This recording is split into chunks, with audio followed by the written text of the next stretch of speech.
When Barack Obama moved into the White House, there were high expectations for his presidency here in the US and throughout Africa.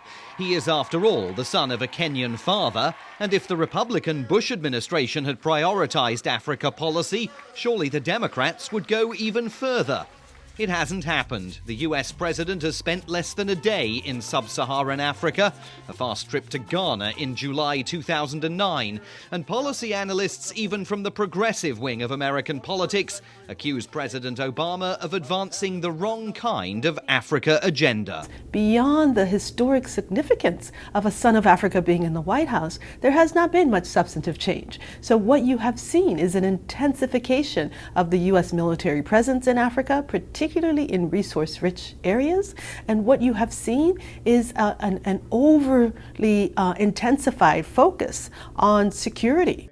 There won't be much in this week's trip to assuage those concerns. Trade and security dominate the agenda, and there are no major initiatives to be unveiled. Steve McDonald of Washington's Woodrow Wilson Center says there's much more the president could be doing. It's one of my disappointments that the president is not, therefore, meeting with the Africa Union, with the UN Economic Commission on Africa, with the African Development Bank, and the continental bodies that manage these kinds of issues on a broader level. And yet the president's trip will, for a few days at least, put US policy towards Africa on America's front pages.